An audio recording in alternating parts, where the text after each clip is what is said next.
where people like Sophie Murphy and Marie Davis and the team are looking at. We're finding out the incredible power of technology for the social media of kids, where students will ask each other questions over social media that they'd never ask by putting their hand up.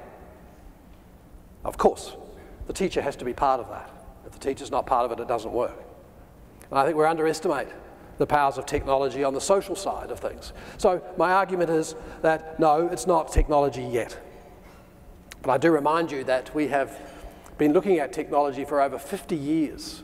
1977 was the first meta-analysis on technology, and that effect size has not changed around 0.2, about 0.3 for 50 years. So don't tell me that the machines are going to be faster, smarter, and all the other things. It hasn't made a difference for 50 years. It's how we use them in our systems. So let's go to the good news.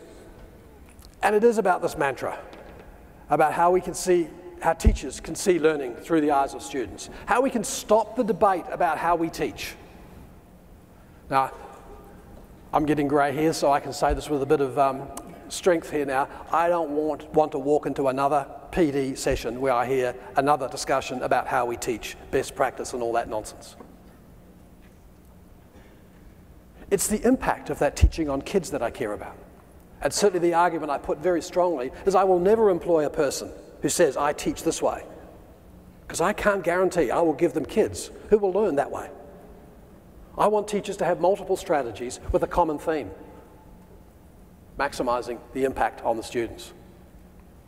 I want to briefly mention this morning one of the 5 new areas we're looking at about how we're trying to create an assessment scheme that is deliberately relating to helping teachers understand their impact.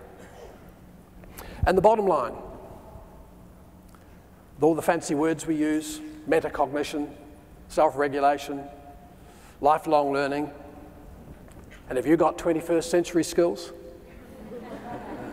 we're almost a fifth of the way through, you better get busy. Now, I've got nothing wrong with those notions. I just think it's simple. It's when students see themselves as their own teachers. Surely that is the output, the outcome that we want of our schooling system.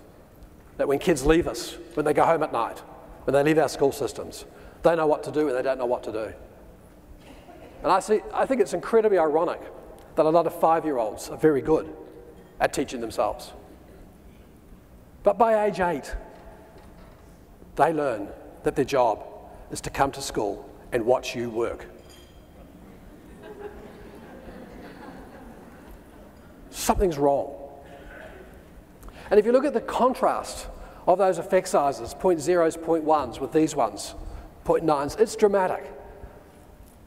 And like someone said to me recently, it was a written article, highly critical of my work, saying there is no meta-analysis about know thy impact. They're right.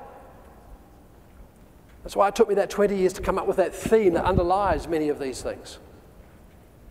And that word impact, 3 critical questions. What do you mean by impact? With those teachers in the blue zone, we don't have any trouble with them having that debate. And it is a debate.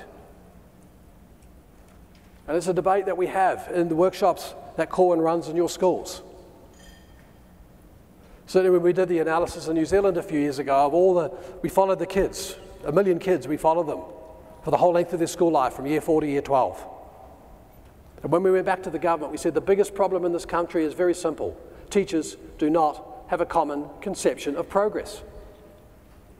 Every time a kid hits a new teacher, it's almost random whether the kid goes up or down depending on that teacher's conception of what impact is. So one of the first things we work on is what is your collective conception of impact? And let me warn, it's a very vexed discussion. You have to build a lot of trust to have that discussion.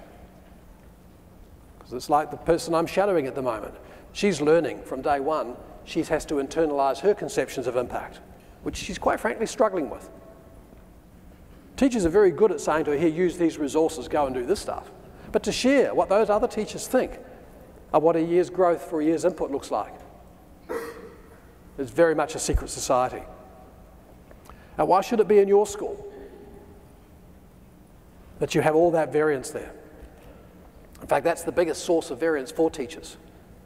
When I talk about 20–25% of the variances amongst the teachers, it's not because the teachers are good or bad. That's not the biggest argument. It's because they vary dramatically in terms of their understanding of what impact means. So the first set of questions is, what do you understand by impact? The second set of questions relates to, what's the magnitude of that impact? What does a year's growth look like for a year's input? And the third is the equity one. How many kids in your class, in your school, are getting that kind of impact? It's also about teachers working together. And isn't it wonderful that the new number one is teachers' collective efficacy? School leaders, there's your job. Build that collective efficacy that you can make a difference to the lives of all the students. And then feed it with the evidence that you are. And it is about high expectations. You can see the massive overlap in the same message about know they impact. Showing kids up front what success looks like. Around the ages 11, 12, 13, many of our students no longer want to play the game of just doing it because you tell them that they have to do it. They want to know what success looks like, which is why they love to play video games and love to watch sport, because they know what it means to be good as they start. And it is about this notion of feedback, particularly feedback to us, the teachers, about our impact, which is much more profound than the amount of feedback we give to kids, even though that's well up there as well. And feedback thrives on errors, and a lot of my research at the moment is trying to legitimize errors as opportunities for learning. Pretty simple, actually. If you get it right, feedback doesn't have as much power than if you get it wrong. So how can we legitimize mistakes in our classrooms? How can we build not only the relationships between us and our students, but amongst our students, so that it's a trusting atmosphere for a kid to say, I haven't a clue what you've said for the last 30 minutes. And that's okay. And I do want to come back to this focus on learning, learning, learning. And I know it's a bit of a cliche to say I don't want to talk about teaching, I want to talk about learning, but it is a profound difference.